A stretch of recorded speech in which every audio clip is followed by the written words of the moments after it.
Hi, my name is Vasudev from Lucknow, India. I'm here to share my experience with mental health. I was diagnosed with bipolar disorder in 2006. The first time I went to the psychiatrist is because my teacher said to my father that I cannot pay attention in class. I'm very delinquent, I bully other students, and sometimes I just don't react to their questions or any such activity. So I had at that point of time recently lost my mother and my sister, so which raised apprehensions and anxiety. I was taken to the psychiatrist. There I was diagnosed with bipolar, and this is one of the biggest reliefs that I have been given in all my life. I was fortunate enough to have access to good mental health care.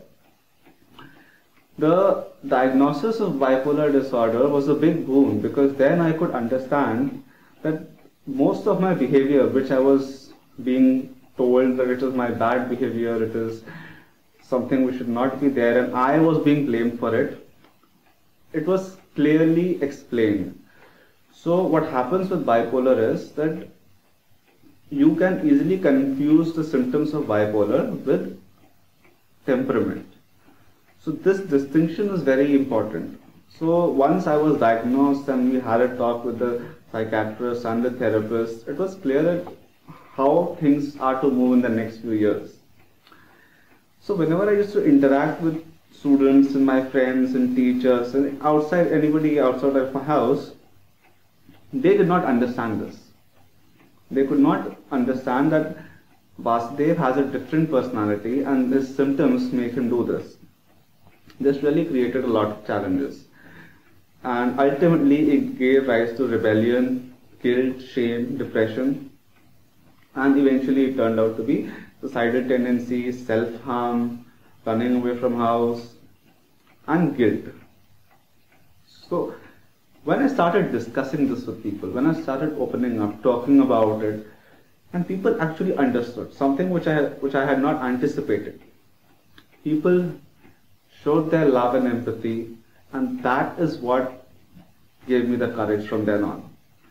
So it was in 2011 that I opened up to my mentor, and then it started all together, and I got the courage from people.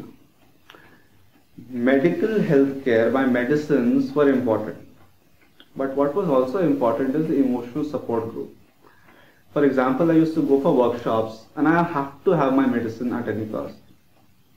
But I often used to forget, I was younger then.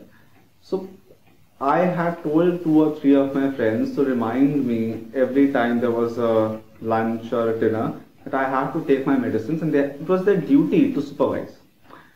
And they did it.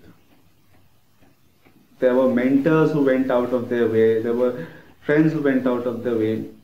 So building that ecosystem for myself was a tough task, but eventually just got me out of it. In the meantime, I also had a lot of broken relationships because not everyone will understand. This was the toughest part. I lost out on people also, beautiful people whom I would love to have had all my life. But then, so this ups and downs in my life, this not being understood and being understood by a certain section gave me a lot of courage. In the end, now when I look at myself, handling an organization, not for profit, and my own new initiative on mental health by the name of Mundir, when I look back, I was reminded of the time when I was said that I should not pursue my academics beyond college, graduation, and I should not get into a very stressful life. I should have very low ambition. So it is, yes, it is empowering. I will say it is empowering to go through the entire journey, to go through that entire journey again and live it and learn from it and tell people that yes, you can come out of it, because I have.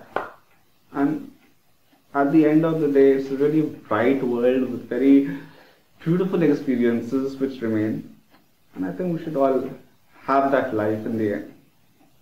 Thank you.